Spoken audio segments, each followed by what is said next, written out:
Salam,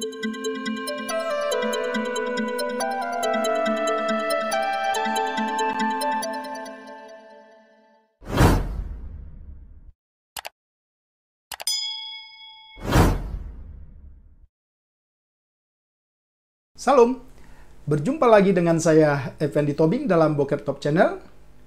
Terima kasih untuk semua sahabat saudara yang mengasihi Tuhan dan yang setia menyaksikan tayangan-tayangan video saya.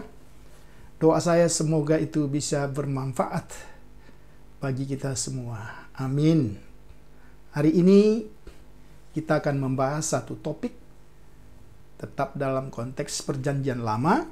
Kita akan bahas satu topik tentang persepuluhan.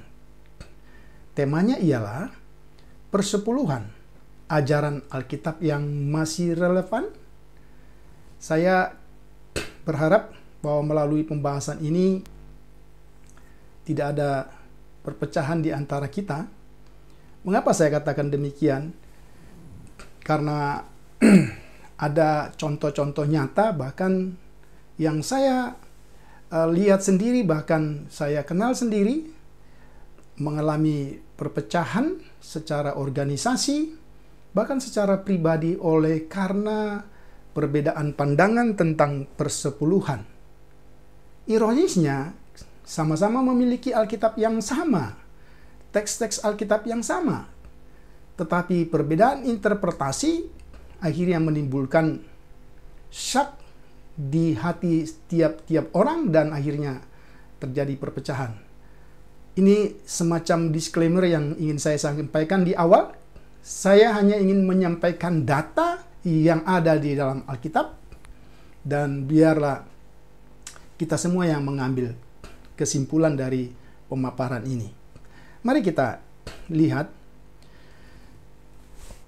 Yang pertama, konsep persepuluhan dalam bahasa Ibrani atau juga dikatakan dalam tradisi Perjanjian Lama adalah salah satu konsep yang sangat penting dalam teologi Ibrani. Seperti halnya sunat, kurban, pantangan makanan, hari-hari tertentu, dan sebagainya. Maka persepuluhan juga menjadi hal yang sangat penting. Namun kita harus sadari bahwa persepuluhan sesungguhnya bukanlah hal yang unik bagi bangsa Israel di timur dekat kuno.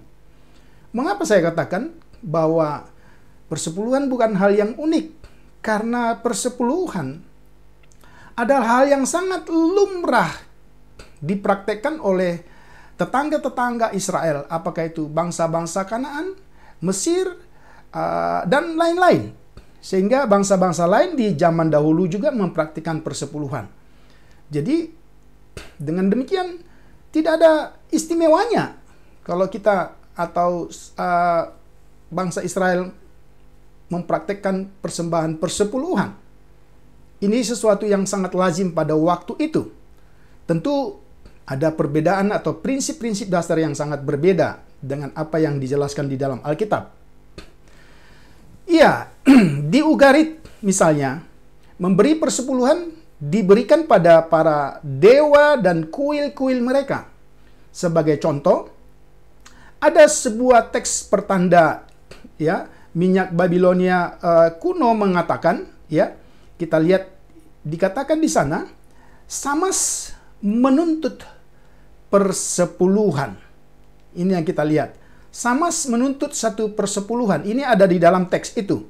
Kemudian kita lihat lagi sebuah teks atau ayat dalam teks Neo-Babel menunjuk kepada 4 mina perak sebagai persepuluhan dari kata dasar yang hampir sama, Esru dari Bel, Nabu dan Nergal, yaitu 3 dewa, dan teks-teks lain merujuk kepada persepuluhan kurma, jelai, wol, wijen, keledai, dan lebun jantan. Sehingga persepuluhan sebagaimana yang dilakukan bangsa Israel ternyata itu sesuatu yang sangat umum pada waktu itu di dalam kehidupan mereka. Penulis salah satu naskah Neo-Babilonia menjamin bahwa jika para pejabat akan memberinya berbagai tanah persepuluhan dari dewa-dewa tertentu dan seorang dewi, ia pasti akan membayar persepuluhan jelai tahunan dari hasil tanah itu. Jadi kalau kita memperhatikan di sini secara singkat dapat kita katakan bahwa persepuluhan itu sebagai usaha untuk menyogok dewa-dewa mereka sehingga tanah, pekerjaan mereka dan apapun yang mereka lakukan itu dapat berhasil. Apakah demikian yang dipahami oleh bangsa Israel? Oke. Kemudian persepuluhan untuk bait Allah juga diketahui telah berlaku dalam budaya Punisia. Kalau saya katakan di situ bait Allah, tentu bait Allah dalam konteks umum, ya. Yaitu salah satu contoh di Kartago, dan pada kenyataannya merupakan bagian dari sistem perpajakan dasar kota. Jadi persepuluhan itu adalah pajak, ya. Akar kata yang sama juga muncul dalam bahasa Arab, ya, khususnya bahasa Arab modern sebagai kata kerja asar untuk mengumpulkan persepuluhan. Saya tidak tahu. Pertanyaan saya, mungkin teman-teman juga bisa memberi masukan kepada saya, karena saya begitu minim dan sangat terbatas untuk tahu apakah saudara-saudara kita Muslim punya tradisi untuk memberi persepuluhan kepada Allah Subhanahu wa Ta'ala. Ya, kita coba berikan masukan kepada saya. Persepuluhan juga pertama kali, ya, persepuluhan juga tidak pertama kali diperkenankan kepada Israel dalam hukum Musa. Ya, jadi hukum-hukum persepuluhan itu pertama-tama bukanlah disampaikan kepada Musa dalam kelima kitabnya, ya. Penyebutan pertama tentang persepuluhan dalam PL, saya katakan penyebutan pertama, ya, supaya kita jangan berpikir bahwa saya sedang kontradiksi dengan pernyataan saya yang lalu bahwa apa yang terjadi dalam Kejadian 14 ini sebagai dasar untuk persepuluhan, ya. Ini adalah persembahan Abraham kepada Melkisedek setelah menerima berkat keimaman dari dia. Ya, kita bisa lihat, ya. Kemudian bandingkan Ibrani pasal 7 khususnya ayat yang keempat. Dan juga persepuluhan itu sebagai nasar yang diberikan oleh Yakub kepada Allah di Betel, ya, setelah mimpinya tentang sebuah tangga yang mengarah ke bait Adonai. Itu kita bisa lihat dalam Kejadian 28 ayat yang ke-22. Oke, berikutnya. Nah, di sini baru kita lihat undang-undang mengenai persepuluhan diberikan di dalam 3 kitab besar, Imamat 27, Bilangan 18, dan Ulangan 12, 14, dan 26. Silakan kalau ada teks-teks lain yang saudara bisa tambahkan, ya mungkin secara tersirat atau tersurat, silakan. Nah, ini yang kita lihat. Ya, setelah kitab Musa, kata persepuluhan, ya, jarang muncul dalam PL. Ya, berarti pada pembuangan atau pasca pembuangan. Karena kalau kita membagi periode atau kronologi perjanjian lama itu kan pra pembuangan, pembuangan, dan pasca pembuangan. Nah, dalam konteks ini dikatakan sangat jarang, ya. Dalam teks-teks pra pembuangan setelah Taurat, kata ini hanya muncul dalam Amos pasal 4 ayat 4, ya. Ada tanda kutip, meskipun dalam 2 Tawarik 31 ayat 5 dan seterusnya mencatat persepuluhan reformasi Hizkia. Oke, kita lanjutkan. Dalam naskah-naskah pasca pembuangan, persepuluhan atau maaser ditemukan 6 kali dalam Nehemia dan 2 kali dalam naskah klasik, yaitu di dalam Maleakhi pasal 3 ayat 8 sampai 10. Ini satu teks yang sangat terkenal, bahkan mungkin ketika kita masuk di banyak-banyak gereja kita akan menemukan teks ini. Oke. Dalam Yehezkel, kata benda ini digunakan 2 kali, tetapi bukan dalam konteks persepuluhan seperti yang kita pahami, tetapi ini menunjukkan satu ukuran.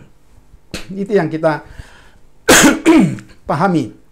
Ya, itu kita bisa lihat dalam Yehezkel 45 ayat 11 sampai dengan ayat yang ke-14. Ya, dalam kitab Taurat Musa, pengertian dan bentuk atau undang-undang tentang persepuluhan diberikan bagi Israel.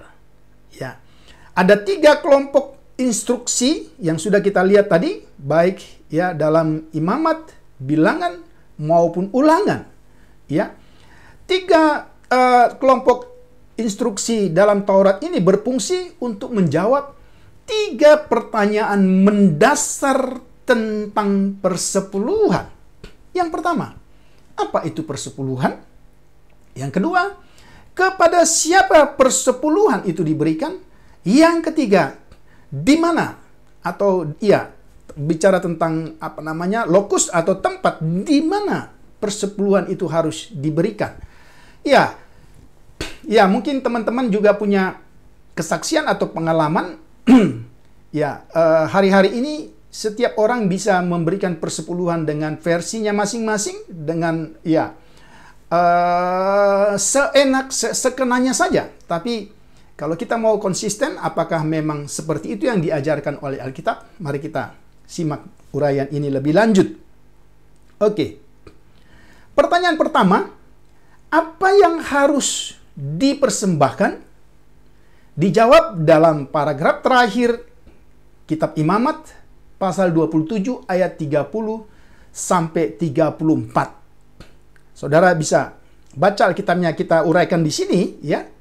Dalam bagian utama ini, jangkauan persepuluhan diberikan dalam istilah yang paling luas dan dengan cara yang sangat cocok dalam konteks perekonomian bangsa Israel yang terutama khususnya agrikultural atau pertanian. Ya, seluruh persepuluhan dari tanah adalah milik Adonai. Ini termasuk tumbuh-tumbuhan dan juga kehidupan binatang tanpa kecuali.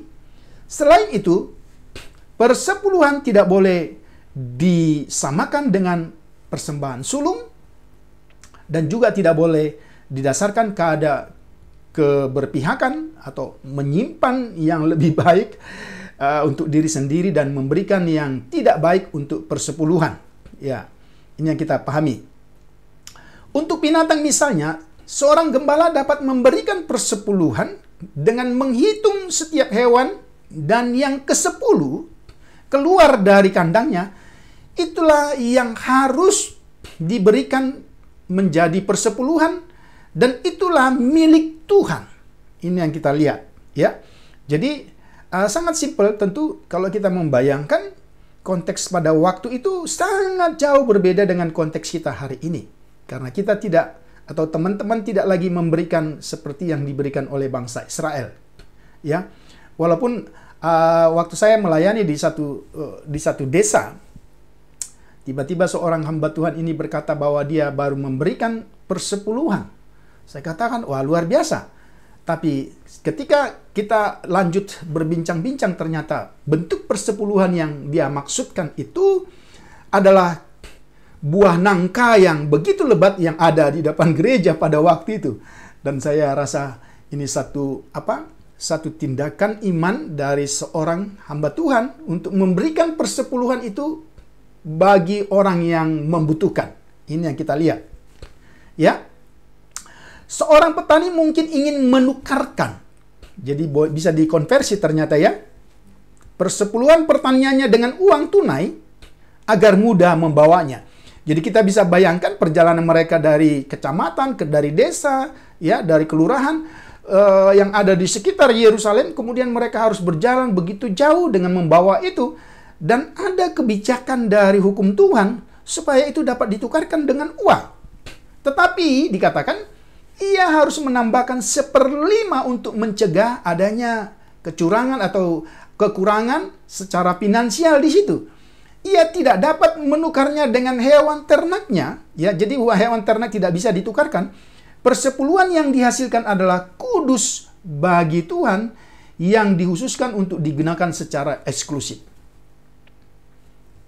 Ini catatan penting bagi mereka. Persembahan yang bersifat eksklusif. Oke? Kita perhatikan ya.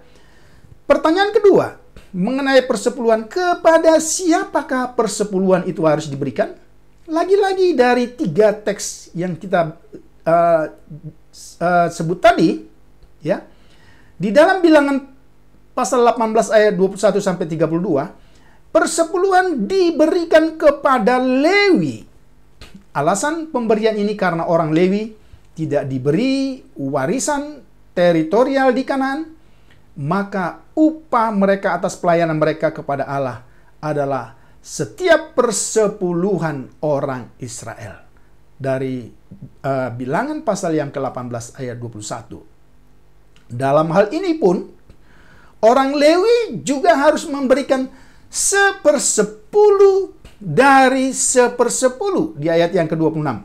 Dari apa yang mereka terima ya dari umat Tuhan pada waktu itu, dan mereka harus memberikan 1/10 dari 1/10 ini kepada imam.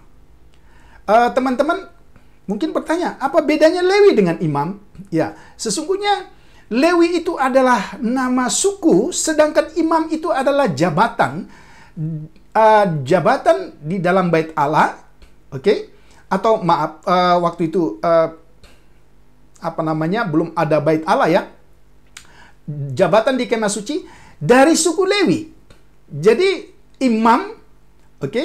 Imam itu harus dari suku Lewi tentu. Jadi ini bisa ada kita lihat. Jadi imam itu adalah jabatan, sedangkan Lewi itu adalah mereka mau imam atau tidak, mereka adalah suku yang sudah ditetapkan, ya. Dan ini yang kita lihat. Oke. Menurut Bilangan 18 ayat 21 sampai 32, tujuan dari sistem persepuluhan Lewi adalah untuk mendukung bait suci dan personilnya, yaitu para imam dan orang-orang Lewi. Wah, apakah bisa kita paralelkan bahwa ini bisa untuk pembangunan gereja? Ya, silakan teman-teman ya, sambil kita boleh berdiskusi ya. Persepuluhan tidak pernah merupakan persembahan nasar. Ya, ini saya sudah jelaskan tadi. Ya, secara sukarela bernasar dan kemudian dipersembahkan kepada Tuhan. Seperti Kejadian 14 dan 28, itu adalah satu bentuk persepuluhan, bukan menjadi dasar atau norma persepuluhan yang kemudian sehingga itu menjadi satu kekecualian. Meskipun persepuluhan dari hasil panen, pohon-pohon, ternak, dan kawanan domba sebagaimana dicatat dalam Imamat 27 ayat 30 sampai 33 berada dalam konteks yang lebih besar, yaitu persembahan nasar yang bersifat sukarela. Namun, ayat-ayat yang mendahului ayat yang saya baca tadi telah berubah menjadi binatang-binatang sulung yang diwajibkan. Saudara bisa perhatikan.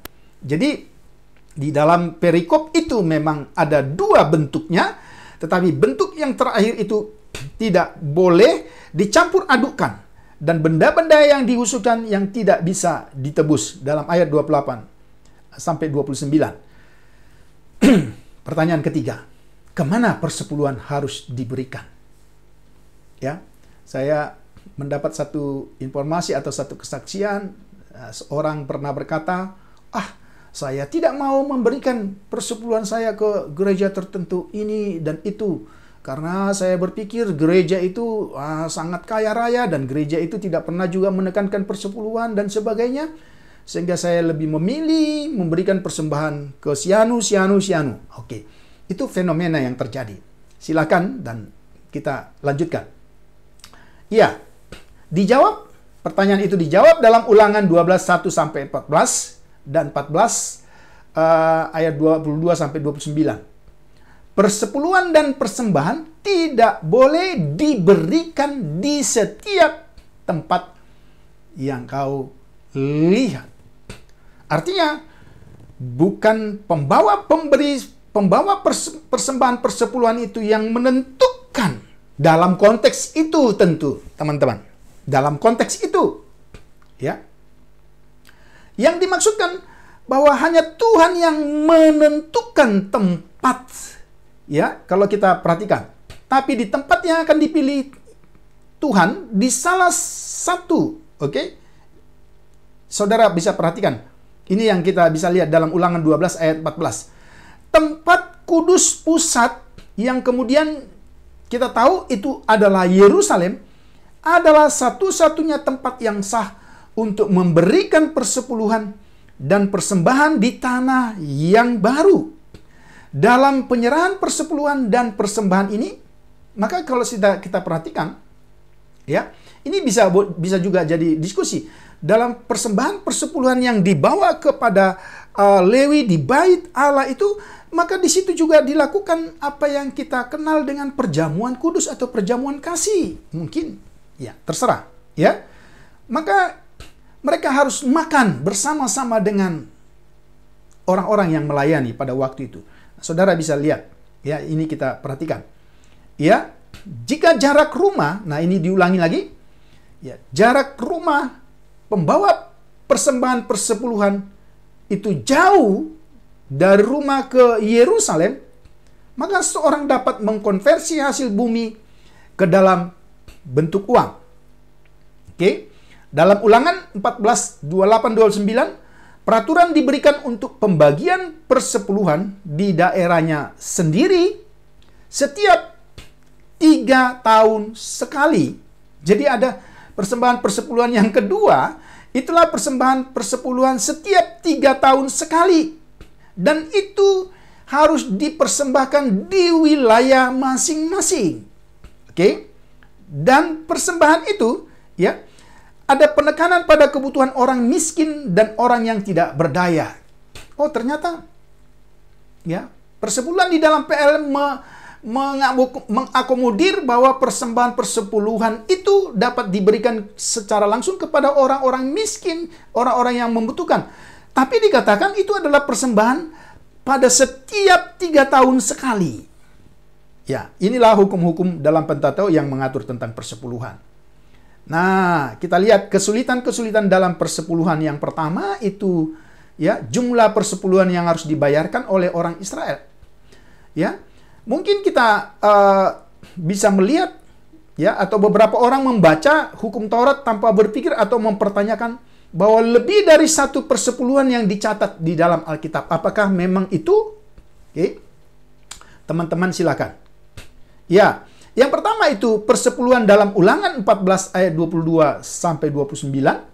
Jika yang dibandingkan dengan imamat dan bilangan berpendapat bahwa ada 3 persepuluhan. Nah, jadi memang saya tidak memberi jawaban di sini, silahkan. Dan kalau nanti teman-teman bisa memberikan masukan, wah, itu kita bisa diskusi, ya. Kita bisa buka ruang diskusi dalam konteks ini, ya. Nah, jadi mereka katakan kalau begitu ada 3 bentuk persepuluhan atau memang atau tidak. Oke, ya. Persepuluhan yang baru diberikan kepada orang Lewi. Itu dalam, ya, saudara perhatikan dalam Ulangan 14 ayat 27 dan Bilangan 18. Yang kedua, persepuluhan untuk hari raya kudus.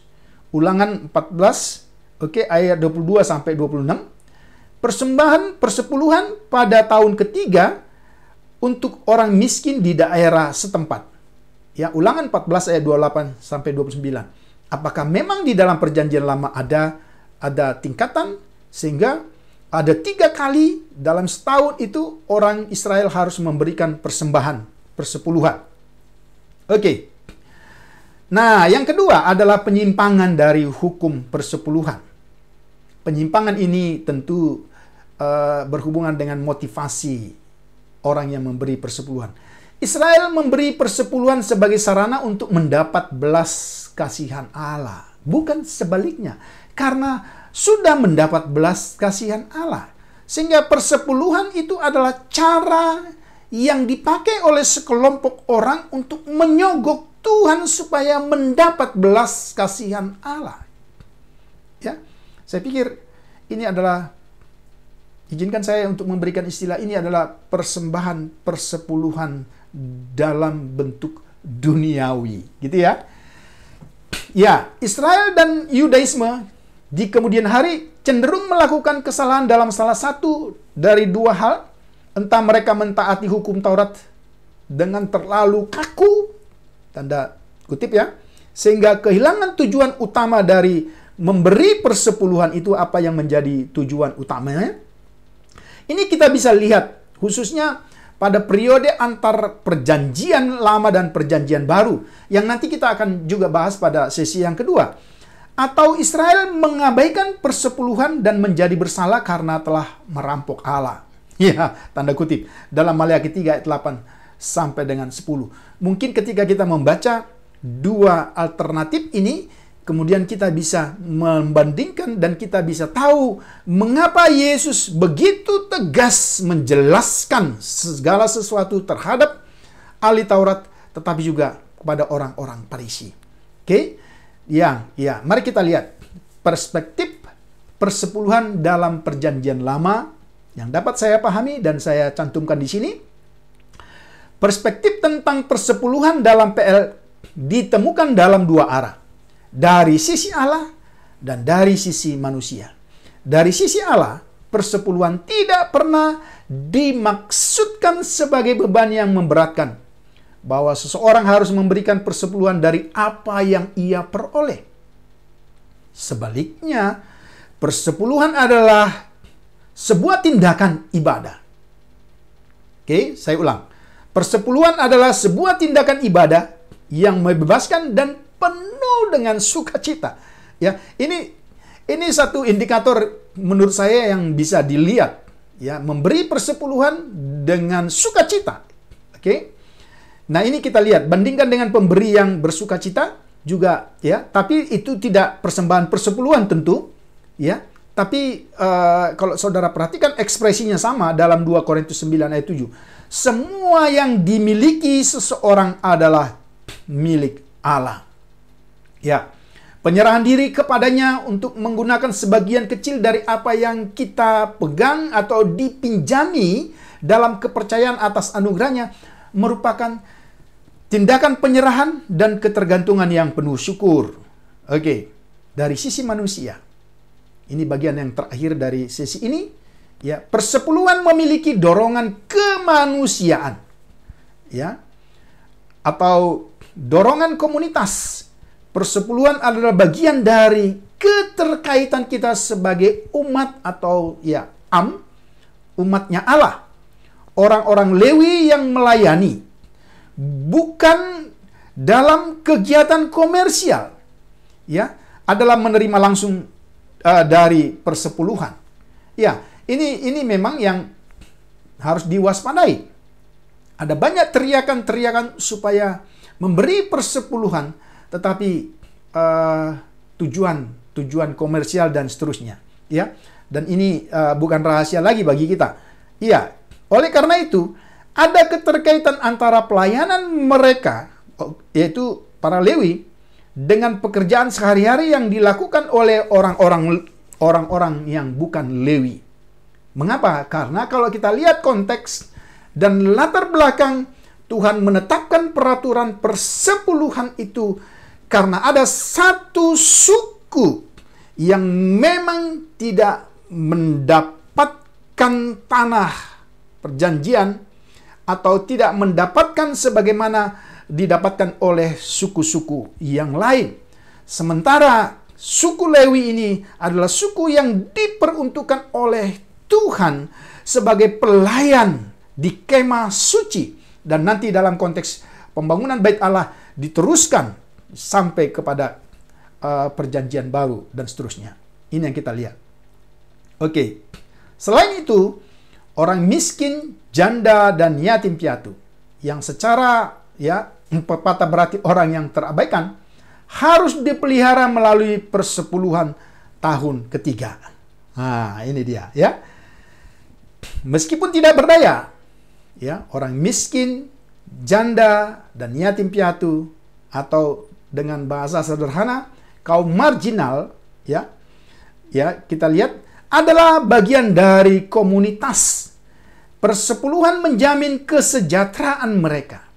Peringatan para nabi secara terus-menerus terhadap iman atau agama yang benar, bahwa kepedulian seseorang terhadap janda dan yatim piatu merupakan sebuah langkah besar menuju masyarakat yang sehat. Itu khotbahnya Yesaya dalam Yesaya 1 ayat 23. Kemudian kita bisa bandingkan Ya, meskipun tidak dalam konteks persepuluhan, Yakobus 1 ayat 27. Dengan demikian saudara, sesi yang pertama saya akhiri sampai di sini. Biarlah kiranya ini bisa menjadi satu perenungan, ya, dan satu wacana bagi kita semua. Tuhan Yesus memberkati. Salam.